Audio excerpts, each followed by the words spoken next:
Hi, my name's PJ, and welcome to our short presentation. Have you ever wondered how the rich keep getting richer while broke people stay broke and the middle class seems to be shrinking?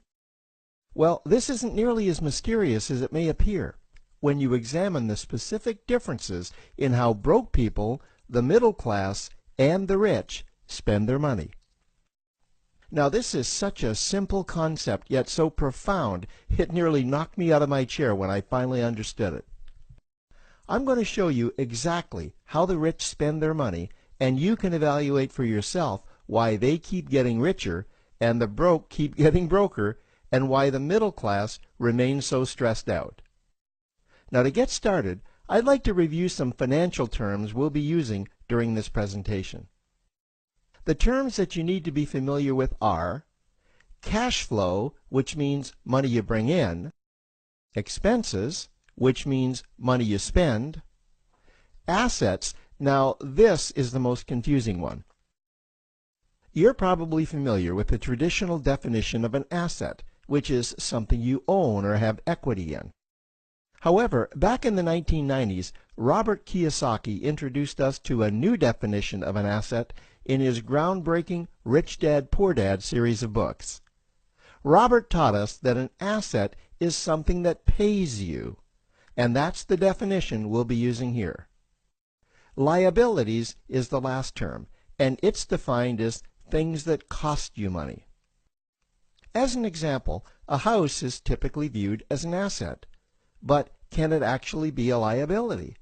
Yes, with our revised definition, anything that costs you money is a liability, not an asset.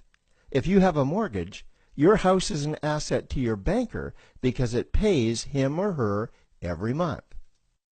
But could a house also be considered an asset to you? Yes, in the right circumstances it could, when it pays you money.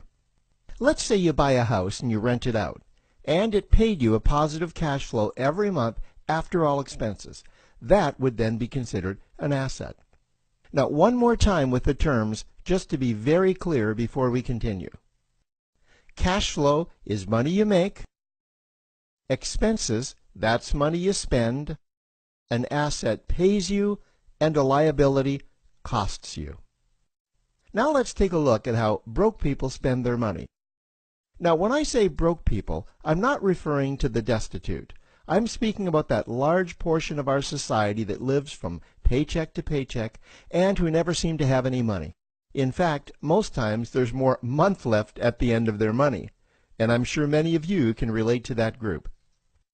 On payday, broke people buy what I'm going to call stuff. Well, what's stuff? Well, that's inexpensive things that people buy that they don't really need to survive. You go into someone's house and you can't find any counter or tabletop space in the whole house because of all the stuff on it. Their house and their cars are full and cluttered with stuff. Well, where do they get all this stuff? They buy it at the flea market, at the garage sale, at the dollar store, at the craft show. So cash flow comes in and then it goes straight out the expense column to buy stuff.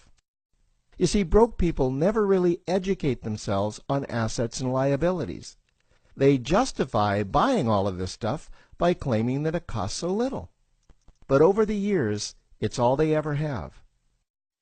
The problem is their cash flow never produced or created more cash flow. Now, please understand, I'm not undermining or taking any shots at this or any group. I just see a lot of financial difficulty out there, and it really doesn't need to be that way.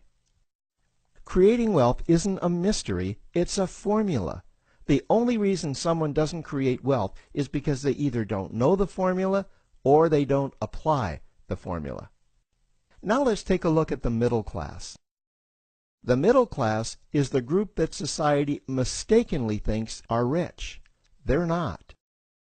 Yes, they typically earn a six-figure income, and many of them appear rich, but it's what they buy with their money that keeps them prisoners of the middle class.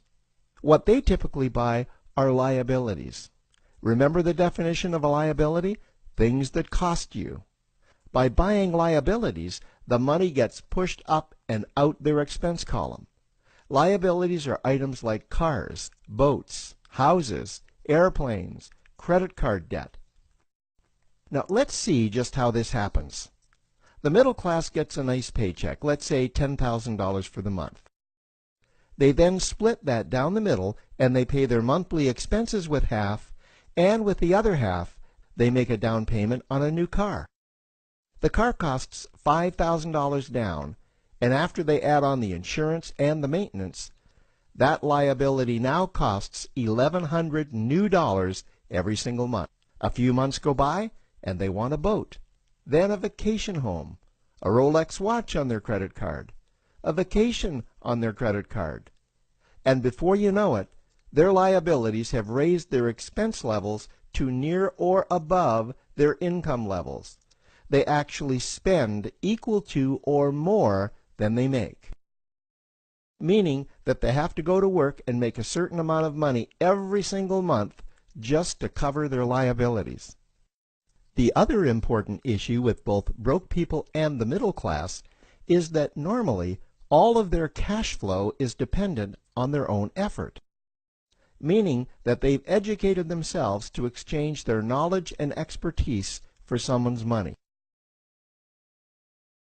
Also, the money they earn is usually the highest taxed form of income. Here's an example. An attorney is knowledgeable about law, so people pay him or her in exchange for that knowledge on an hourly basis. The problem here is that if the attorney isn't sharing that knowledge with a client, then the attorney isn't making any money. This causes lots of stress and anxiety in their lives, and if you ever ask them to take an afternoon off to play golf with you, well, they very rarely can because of how much money it'll cost them to take that time off. On the surface, life's pretty good. The reality is that it's a roller coaster ride. That's the middle class. Now, I know this group very well because for a great deal of my adult life, that was me. Now let's take a look at how the rich people spend their money. Rich people acquire assets. Again, an asset is something that pays you. If you want to become rich, buy assets that earn you more money. The money cycle looks like this. Acquire assets that produce cash flow, invest the profits to acquire more assets that produce more cash flow, invest those profits to acquire more assets that produce more cash flow. The rich spend their money and acquire things that produce more money. Here are a few examples of assets that produce more money. Investments are the obvious ones: stocks, bonds, real estate. Education is another asset. If you learn how to do something that produces more money for you and you actually do it, that's buying an asset. There's a great quote that goes, "If you think education is expensive, you should see how expensive stupidity is." Another example of assets you can acquire that pay you are cash-generating opportunities, especially those opportunities that can create a passive cash flow. Passive meaning that once you build it up, the money continues to flow whether you're still building it or not. Here's a small example. Let's suppose you bought a pinball machine and you put it in a barber shop, and you don't spend any of the profits. You save them until you can buy another pinball machine and put it in another barber shop. This, by the way, was Warren Buffett's first business. If you don't know who Warren Buffett is, he's one of the top 2 richest men in America. The rich are extremely eager to find those passive cash-generating opportunities because those opportunities continue to pay them month after month, year after year, long after they've stopped working the opportunity. You know, I see this happen again and again with successful entrepreneurs. They find a passive cash flow stream that they build up, and it continues to pay them month after month, year after year. They then take those profits and multiply them in another passive cash-generating opportunity, and then again in another. In conclusion, here's what I've learned over the years. you can't find these passive cash generating opportunities unless you're open to hearing about them. Then, once you find them, you must be willing to see what fits you and then act. Now, the reason I say this is that I once answered a hokey little ad that I ended up generating 7 figures from, simply because I answered that ad and then took action. These opportunities are out there, you just need to find them. You also must be opportunistic enough that when the right situation does present itself, you don't miss it. So remember, broke people buy stuff, the middle class buy liabilities, and the rich acquire assets, preferably cash-generating opportunities that can create passive cash flow. They then take that cash flow and invest it in another asset that produces more cash flow. That's the wealth creation formula. Now, I trust you found this interesting.